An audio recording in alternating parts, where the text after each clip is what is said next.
오늘 하나님의 말씀은 요한계시록 3장 7절로부터 13절까지 말씀입니다.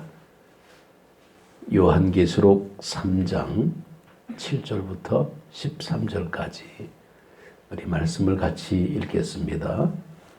빌라델비아 교회의 사자에게 편지하라. 거룩하고 진실하사 다윗의 열쇠를 가지시니 곧 열면 닫을 사람이 없고 닫으면 열 사람이 없는 그가 이르시되 볼지어다. 내가 내 앞에 열린 문을 두었으되 능히 닫을 사람이 없으리라. 내가 내 행위를 아노니 내가 작은 능력을 가지고서도 내 말을 지키며 내 이름을 배반하지 아니하였도다. 보라, 사단의 회당 곧 자칭 유딜이라 하나 그렇지 아니하고 거짓말하는 자들 중에서 며칠 내게 주어 그들로 와서 내 발 앞에 절하게 하고 내가 너를 사랑하는 줄을 알게 하리라. 내가 나의 인내의 말씀을 지켰은즉 내가 또한 너를 지켜 시험의 때를 면하게 하리니 이는 장차 온 세상에 임하여 땅에 거하는 자들을 시험할 때라. 내가 속히 오리니 내가 가진 것을 굳게 잡아 아무도 내 면류관을 빼앗지 못하게 하라. 이기는 자는 내 하나님 성전에 기둥이 되게 하리니 그가 결코 다시 나가지 아니하리라. 내가 하나님의 이름과 하나님의 성 곧 하늘에서 내 하나님께로부터 내려오는 새 예루살렘의 이름과 나의 새 이름을 그의 위에 기록하리라. 귀 있는 자는 성령이 교회들에게 하시는 말씀을 들을지어다. 아멘. 아멘. 할렐루야. 고맙습니다. 오늘 마지막 주일을 맞이할 때에 늘 마음속에 생각나는 부분이 있습니다. 우리 인생의 마지막 때가 언젠지는 몰라도 그때 하나님의 심판, 영원한 판단이 있을 텐데 히브리서 9장 27절에 보면 한 번 죽는 것은 사람에게 정해진 것이요 그 후에는 심판이 있으리니 하고 말씀합니다. 사람의 평가는 참 말이 많습니다. 우리가 이 재판을 할 때에 우리는 판사를 정확하게 판결할 걸로 믿습니다. 물론 그렇게 합니다. 그런데 한 사람은 그렇게 할 수가 없어요. 그래서 여러 사람이 함께 공동으로 그것을 의논하고 또 표결에 붙여서 결정을 합니다. 그래서 다수의 의견을 가지고 판결을 하는데 그 판결이 과연 옳으냐? 그러면 꼭 그렇지도 않을 수도 있습니다. 좀 애매하긴 한데 그러나 하나님의 평가는 공정하고 정확할 줄로 믿습니다. 사람들이 하나님의 심판을 받을 때에 칭찬받는 사람과 책망받는 사람 분명히 둘로 나누어질 겁니다. 다시 말해서 구원받을 사람과 심판받을 사람으로 나눠진다라는 겁니다. 천국에서 영생을 얻을 자와 지옥에서 영벌을 받을 자로 분리되는 겁니다. 우리는 이 사실을 분명히 믿고 있습니다.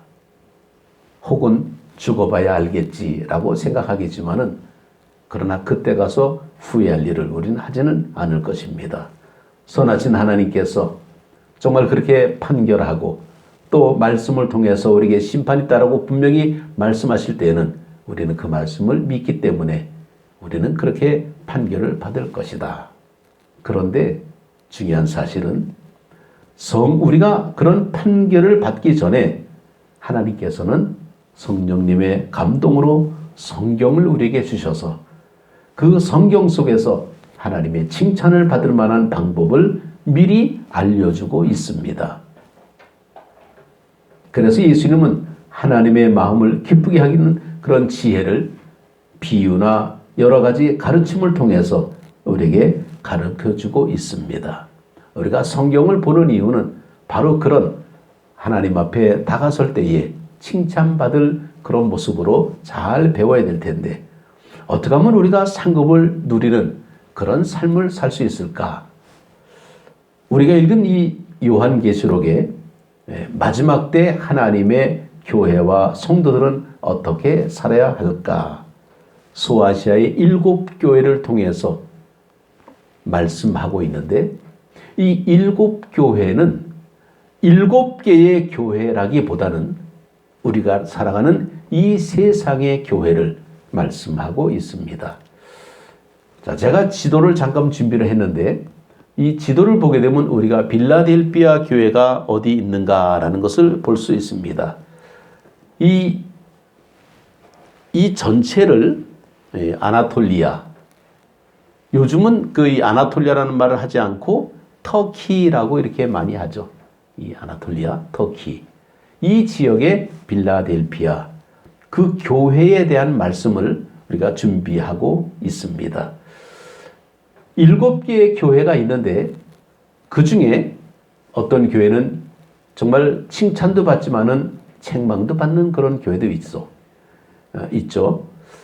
그리고 또 어떤 교회는 칭찬은 없고 책망만 받는 교회도 있습니다. 그런데 유일하게 칭찬만 받는 교회가 빌라델피아 교회입니다. 칭찬만 받고 있습니다. 그래서 어떻게 이 칭찬만 받는 그런 교회가 우리에게 하나의 모델처럼 보여질까? 어떻게 하면 우리도 그렇게 칭찬을 받을까? 마지막 때의 평가를 받게 될 때에 좋은 모습으로 우리가 받아야 되겠죠. 그런데 이 7교회 가운데에 책망만 받는 교회는 라오디게아 교회입니다. 여기 보이게 되죠? 이 라오디게아 교회. 여기는 책망만 받게 됩니다. 근데 이 라오디게아 이 지역은 사실은 부자 동네예요. 굉장히 부자 동네인데 여기는 책망을 받게 되고 있습니다. 그래서 왜 책망을 받을까? 그랬더니 그들의 신앙이 미지근하기 때문이다 라고 말씀하고 있습니다. 미지근하기 때문이다. 미지근하다라는 것은 열심이 없다라는 겁니다. 그러면 우리가 열심히 교회 다니고 믿음 생활 하고 있는데 우리가 왜 열심이 없습니까? 우리의 열심이 우리 스스로에 만족하는 열심이 아니라 하나님이 기뻐하는 열심이 돼야 되는데 자기 수준에 만족을 하고 있는 열심은 아무 소용이 없다라는 겁니다. 그건 일종의 종교적인 행위라고밖에 볼 수 없습니다. 그래서 이 책망받는 이 모습이 우리에게 얼마나 참 불편한 그런 모습일까. 그래서 책망의 자리지만은 표현을 주님께서 바꾸고 계십니다. 어떻게 바꾸고 있을까? 오히려 잔치자리 같은 그런 모습으로 우리를 초대하고 있습니다. 책망의 이유는 정말 벌을 내리는 것이 아니라 어떻게 하든지 이 경고를 통해서 벌을 면하게 하기 위해서 하시는 말씀이라는 겁니다. 우리는 이 하나님의 이 말씀을 볼 때에 이 책망을 받고 심판을 받고 하는 이런 모습 보게 되면 하나님은 무서운 분이구나 라고 생각할 수 있는데 정말 심판할 것 같으면 아무 얘기 안 하고 그냥 해버립니다. 소돔과 고모라가 멸망할 때에 그 성에 사는 사람들은 얘기도 듣지도 않아요. 그냥 심판하고 말아버립니다.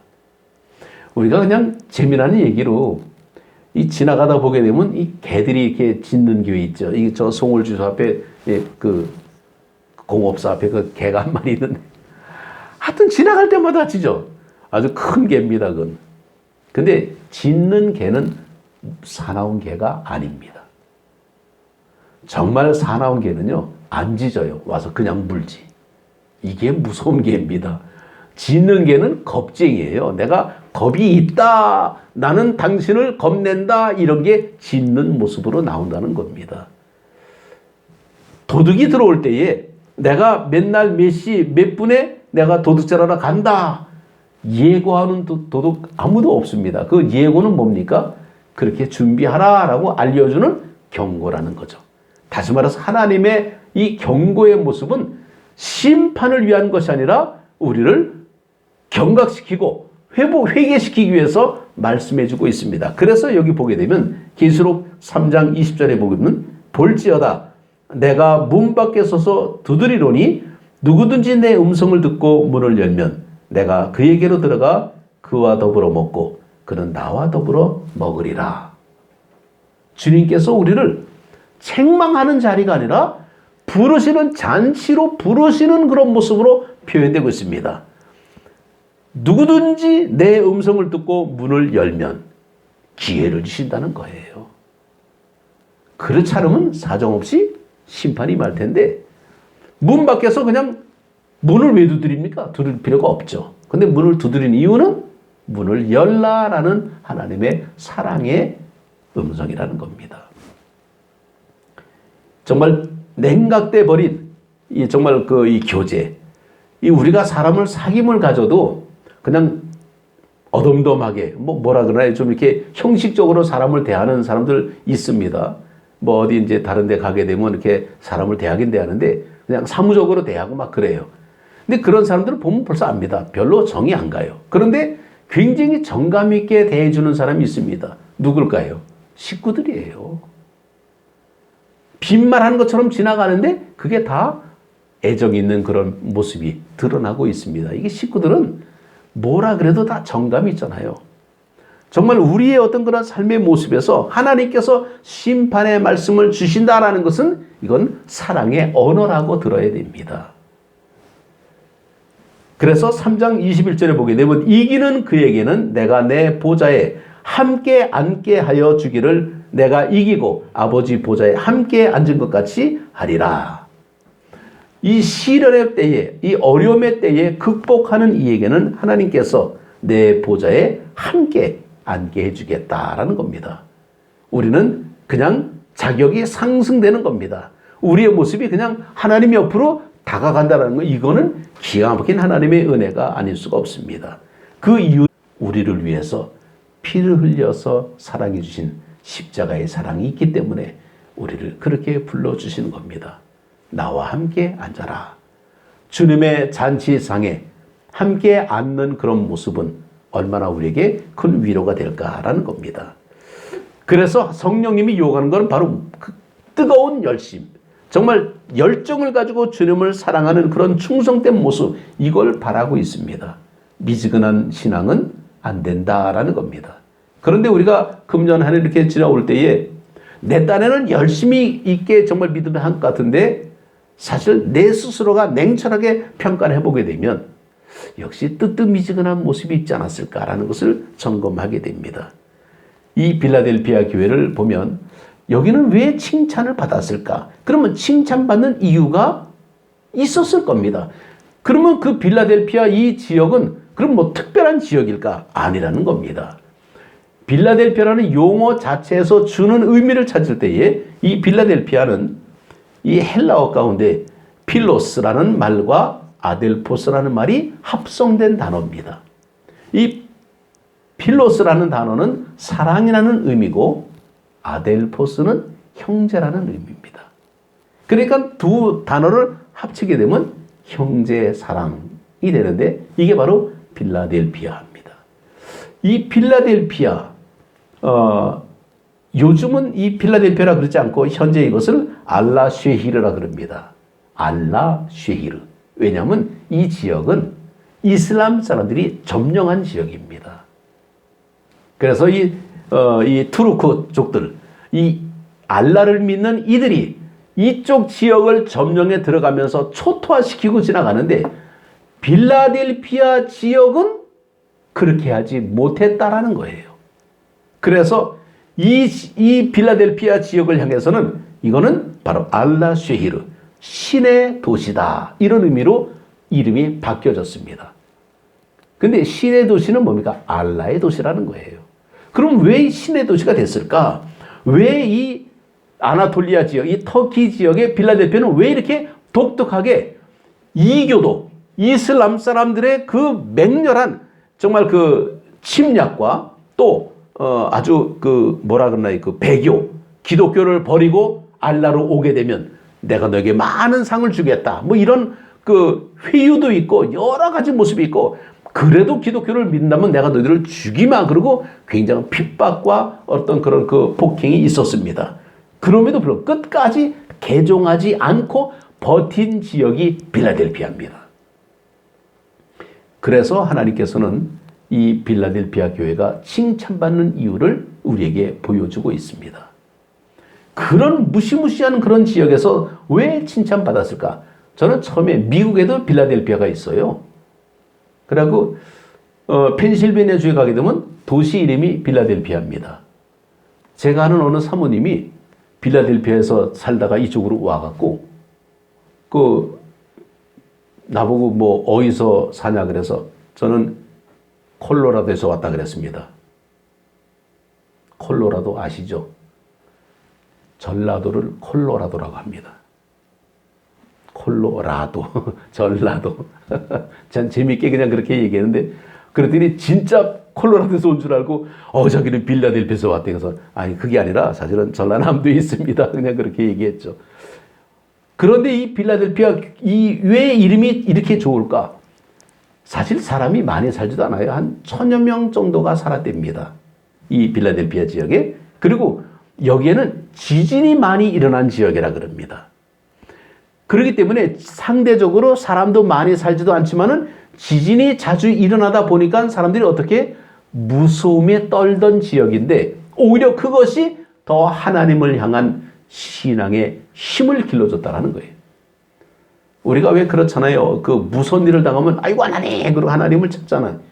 오히려 이들은 정말 이 지진이 있어가지고 굉장히 좀 불안한 동네인데도 불구하고 그들은 뜨겁게 하나님을 믿었고 이곳은 이제 그 농업이 있고 그다음에 이제 그 직조 이제 이렇게 옷을 만드는 이제 그런 그 산업이 있었는데 여기는 농산물로는 포도가 굉장히 많이 났다 그럽니다. 그래서 수십 킬로미터가 그냥 포도밭이 이렇게 많아가지고 여기서 나오는 이 포도를 가지고 그 포도즙을 만들어서 성찬용 포도를 근처에 있는 많은 교회들, 대략 한 300교회 이상을 포도주를 공급해주는 교회가 빌라델피아 교회였다는 거예요.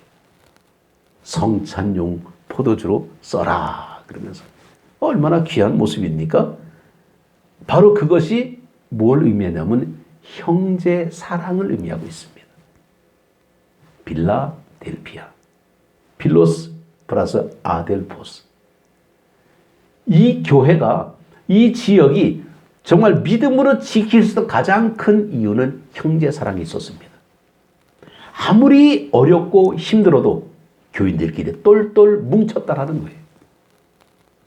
같이 한 식구처럼 지냈습니다. 아무리 그 알라를 믿는 회교도가 쳐들어와서 그들을 무자비하게 죽이고 배신하게 되면 기독교를 버리면 우리가 너에게 상을 주마 그러고 회유를 해도 끝까지 버틴 동네 빌라델피아였습니다. 그 이유는 뭘까? 이 사람이 힘들어 도망다니다가 이웃집으로 도망갑니다. 그러면 그 집이 식구처럼 보호해줘. 이 집이 힘들어서 저쪽으로 도망갑니다. 그러면 그 집이 식구처럼 지켜줘. 형제의 사랑을 통해서 교회가 버텨나갔다는 겁니다. 아마도 지금 코로나로 인해서 또 우리가 여러 가지 어떤 그런 그 상황 속으로 볼 때에 교회가 정말 하나님의 은혜로 버틸 수 있는 가장 큰 이유 가운데 하나는 사랑인데 이 빌라델피아 교회는 사도 요한에게 지시를 많이 받은 교육을 많이 받은 그런 동네라는 겁니다. 근데 사도 요한이 뭡니까? 사랑의 사도였잖아요. 하나님은 사랑이라 너희는 서로 사랑하라. 사랑을 강조했던 사도 요한에게 교육을 받은 빌라델피아. 그래서 이들은 정말 형제의 사랑을 통해서 그 위험한 시기를 견딜 수가 있었다는 겁니다. 성경에 보게 되면 이들은 능력은 작다 그랬습니다. 능력은 작은데 끝까지 인내로서 그것을 극복해 나갔다. 그리고 또 하나는 적은 능력을 가지고도 그들은 말을 지켰다라고 나오고 있습니다. 말을 지켰다라는 것은 복음을 증거하고 있었다라는 겁니다. 이게 아이러니입니다. 굉장히 능력도 작은 동네고 정말 여러 가지 어려움이 있음에도 불구하고 이들은 형제의 사랑을 통해서 끈끈하게 단결이 되면서 하나님의 복음을 증거하던 그런 교회가 빌라델피아 교회였습니다. 그래서 예수님께서 이렇게 표현합니다. 문을 열고 닫을 분을 예수님을 이제 소개하는데, 예수님께서 정말 구원의 열쇠를 가진 분으로 그분이 한번 문을 열면 누구도 닫을 수가 없고 닫으면 열 수가 없다라고 말씀하고 있습니다. 그런 능력을 빌라델피아 교회에게 주셨다라는 거예요. 옛날에 보게 되면 곡간 열쇠를 쥐인 사람이 안주인이죠. 열쇠꾸러미를 잔뜩 다 그냥 뭐 이렇게 실로 꿰갖고 한 이만큼 됩니다. 열쇠꾸러미. 그것만 이 창고 열쇠값만 해도 그냥 열쇠만 쥐고 있으면 그 집 주인이에요. 그런 열쇠. 열쇠는 뭡니까? 물건을 잔뜩 쌓아둔 것, 그거는 상관없습니다. 열쇠만 갖고 있으면 다 열 수가 있는 거예요. 내가 잠그면 아무도 못 열고, 내가 열면 다 그것을 다 뺄 수가 있고, 정말 주님께서 그런 능력의 모습을 우리에게 주신 그 교회, 바로 그것이 빌라델피아 교회입니다. 그래서 그 믿음을 지키는 그들에게 주님께서 그렇게 말씀합니다. 그 위에 새 예루살렘의 이름과 하나님의 이름을 기록해 주겠다 그러는데, 제가 다시 한번 사진을 보여드립니다. 이게 지금 현재 남아있는 유일한 빌라델피아에 있는 성 요한 교회인데, 교회는 어디 가고 기둥만 남아 있습니다. 지진이 일어나서 다 무너졌는데 기둥은 안 무너집니다. 오늘 성경 말씀 볼 때에 이기는 자에게 기둥이 되게 하겠다라고 말씀하고 있습니다. 바로 이 이유입니다. 빌라델피아 교회를 저도 이게 방문했을 때에 정말 이 기둥을 보고 참 기가 막혔습니다. 야, 기둥은 진짜 안 무너지는구나. 지진이 와서 그렇게 흔들어댄데도 기둥은 안 무너지는구나. 이기는 자에게 내가 기둥이 되게 해주겠다. 정말 주님께서 우리에게 그렇게 말씀할 때에 이 기둥은 누구냐라는 겁니다. 바로 여러분들이 기둥이 되어야 됩니다. 지붕은 무너질 수 있습니다. 그런데 기둥은 안 무너집니다. 그러면 또 재건이 될 수 있습니다. 위협이 오고 핍박이 오고 어려움이 오더라도 기둥이 버티면, 그런데 그 기둥에 이름을 새겨주겠다라고 말씀하고 있습니다. 이게 얼마나 큰 축복의 모습인지 모릅니다. 빌라델피아, 정말 마지막 때까지 주님의 사명을 감당한 그 교회인데, 놀라운 사실은 계시록 3장 12절에 보게 되면 이기는 자는 내 하나님 성전에 기둥이 되게 하겠다. 기둥이 되게 하리니 하고 말씀하고 있죠. 바로 지진이 와도 무너지지 않는 그런 모습.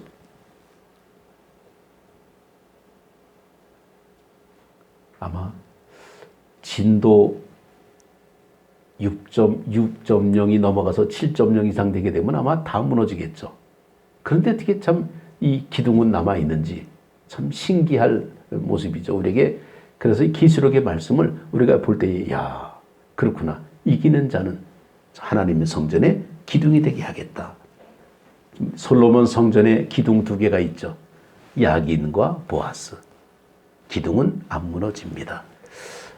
자, 그런데 그 위에 하나님의 집에 소중한 존재로 삼게 해주는데, 그 위에 새 예루살렘의 이름과 하나님의 이름을 기록해 주겠다라고 말씀하는데, 새 예루살렘은 뭘 의미할까라는 겁니다.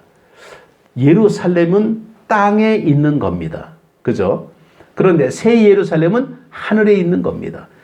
계시록에 보게 되면 새 예루살렘이 하늘로부터 이 땅에 내려오는 모습으로 나타나고 있는데, 우리가 살아가는 삶의 터전을 하나님께서 그렇게 마련해 주시겠다라는 것이 새 예루살렘입니다. 삶의 터전을 하나님이 제공해 주시겠다라는 거예요. 그러면 우리는 하나님만 믿으면 우리의 모든 삶의 모습은 보장받고 있습니다. 이 믿음의 삶의 모습. 그래서 정말 이제 하나님의 제공하는 삶의 터전, 이 새 예루살렘의 이름과 하나님의 이름을 기록해 주겠다 그러는데, 하나님의 이름을 우리가 알고 있습니까? 하나님의 이름을 우리가 알고 있는 자체는 뭐가 있을까요? 여호와 이레가 있겠죠. 하나님께서 준비하신다. 그러면 여호와 이레가 언제 나옵니까? 창세기 아브라함 때 나오죠. 아브라함 이전의 사람들은 여호와 이레를 모릅니다. 그렇죠? 아브라함 때 나오니까 여호와 이레가 모리아산에서 아들 이삭을 바칠 때 그때 여호와 이레가 등장을 하는 겁니다. 그러니까 하나님의 이름이 등장할 때에 그 이름을 우리는 몰랐던 상황을 또 새로운 이름으로 우리에게 주시겠다라는 겁니다. 자, 출애굽하면서 이스라엘 백성들이 출애굽하면서 광야를 지나갈 때에 르비딤에서 전투가 벌어지게 됩니다. 아말렉과 싸움이 벌어져요. 왜? 르비딤은 그 오아시스라 그랬죠. 물이 있기 때문에 전투가 벌어지는데 거기에서 모세는 어떻게 합니까? 하나님 앞에 손들고 기도하고 여호와산 앞에서 아말렉과 싸웁니다. 승리하고 거기서 제단을 쌓습니다. 여호와 니시. 그러면 그 여호와 니시는 어느 때입니까? 모세 때. 모세 전의 사람들은 여호와 니시를 모릅니다. 하나님 이름을 모르죠. 맞습니까? 모세 때에 르비딤에서 전투하면서 거기서 여호와 니시 하나님의 이름이 등장하는 거예요. 그 하나님의 이름을 기록해 주겠다. 그러면 우리는 어떤 하나님의 이름을 기록할 수 있을까요? 우리는 이미 성경을 통해서 우리는 잘 알고 있습니다. 하나님께서 어디든지 너희와 함께 하겠다. 새 언약을 주겠다. 여호와 삼마. 이건 에스겔서에 나오는 말씀인데 이런 하나님의 말씀 또 기드온 때에 정말 이 사사기 시대에 여호와 샬롬이 등장합니다. 하나님의 이름들이에요. 그럼 우리 시대의 하나님의 이름은 뭘까라는 거예요. 이기는 자에게 하나님의 이름을 기록해 주시겠다. 어제가 우리가 성탄절인데 주님이 우리와 함께 하신다. 임마누엘. 하나님이 우리와 함께하는 그 모습이. 근데 임마누엘은 우리가 잘 아는데 이디엘은 잘 몰랐어요. 근데 이디엘은 카페더라고. 이디엘도 임마누엘 뜻입니다. 저 사기역장 뒤에 있는 그 카페. 하나님이 우리와 함께 하시다. 이디엘. 그러니까 우리가 뭔가 이름이 등장해야 아 그렇구나. 그러면 그전 사람들은 모르고 있다는 겁니다. 우리는 그것을 이미 알고 들어오고 있습니다. 그렇다면 우리는 얼마나 하나님의 큰 은혜 속에 살고 있는가. 앞으로 하나님이 우리에게 새로운 이름을 주실 때 어떤 이름을 주실까 기대감을 가지고 믿음으로 하나님 앞에 나아가야 됩니다. 여호와 샬롬, 여호와 니시, 여호와 이레, 여호와 라파. 뭐 여러 가지 이름들이 막 등장하죠. 사실 이제 우리가 뭐 잘 쓰진 않지만 여호와 치드케는 뭐 여러 가지 이름들이 있습니다만은 그 여러 가지 하나님의 이름을 볼 때에 우리는 어떤 이름을 부를까라는 거예요. 하나님은 우리와 함께 하시다. 성탄의 기쁨을 우리는 하나님의 이름을 통해서 다시 한번 찾아보게 됩니다. 오늘 그래서 2021년 마지막 주일 정말 우리가 기억될 하나님의 이름이 뭘까? 이기는 자에게 하나님의 성전에 기둥이 되게 해주시고 거기다 이름을 새겨주신다는데 우리가 새길 이름은 뭡니까? 하나님 여기까지 우리를 도우셨다? 에베레셀? 앞으로 장차 나타날 영광과 좋게 비교할 수 없는 그 하나님의 이름이 나오기 전까지는 뭡니까? 고난이 있다라는 거예요. 그걸 미리 각오하라는 겁니다. 우리는 성경을 통해서 하나님이 지혜를 주시고 미리 알려주십니다. 장차 나타날 영광. 그럼 뭡니까? 지금 현재는 고난이라는 거예요. 지금은 좀 힘들다는 겁니다. 힘들기 때문에 어떻게? 형제 사랑으로 버텨나가라는 거예요. 빌라델피아. 우리는 그렇게 빌라델피아 교회가 되기를 축원합니다. 안디옥 교회는 정말 빌라델피아 형제 사랑을 통해서 위기를 벗어날 때에 하나님 앞에 칭찬만 들을 수 있습니다. 누가 뭐라 그래도 품어주고 안아주고 감싸줘야 됩니다. 형제끼리는 꼬집어 뜯지 않잖아요. 딴지 걸지 않잖아요. 시비 걸지 않잖아요. 다 속에서는 속이 무너질지언정 겉으로는 다 품고 가잖아요. 부모님의 사랑, 그 형제의 사랑이 필라델피아입니다. 감싸주고 가려주고 우리 속에서 우리끼리 해결하자고요. 그러면서 새해를 준비하다 보게 되면 아마도 2022년은 우리의 인생에 가장 영광스러운 정말 충만한 은혜를 경험하는 그런 해가 될 줄로 믿고 또 한 장의 달력을 넘기는 겁니다.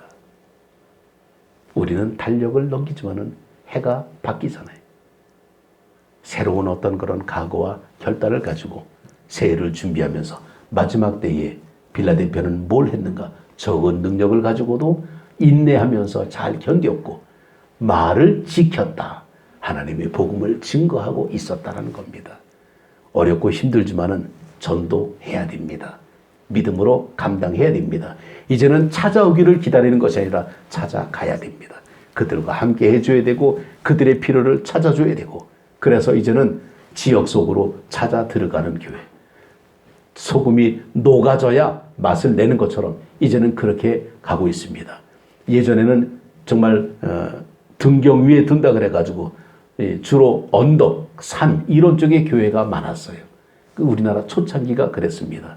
그래서 거의가 교회들 옛날 교회들 보게 되면 다 언덕 위에 가 있고 산중턱에 가 있고 다 왜 마을을 지키면서 빛을 비춰라 그랬어. 근데 요즘 뭡니까? 산 아래로 내려와요. 동네로 들어와요. 이제는 맛을 내야 돼. 이제는 소금이 돼야 돼. 그렇지 않으면 다 우리는 고립되고 맙니다. 아무리 교회가 요즘 사람들이 손가락질 받고 욕을 많이 먹고 있잖아요. 우리는 우리끼리만의 어떤 그런 아성을 쌓는 것이 아니라 새 예루살렘, 하나님이 허락하신, 하나님이 제공하는 삶의 터전 속에서 이제는 꽃을 피워야 됩니다. 그게 진흙이든 모래든 합당한 꽃을 피워야 돼요. 진흙에서는 장미를 피울 수 있고 모래에서는 땅콩을 키울 수가 있는 겁니다. 다 뭐든지 할 수가 있는 거예요. 우리는 무한한 가능성을 가지고 금년 한 해 잘 마무리하고 새해를 맞이하는 우리 모두가 되시기를 주님의 이름으로 축복합니다. 기도드리겠습니다.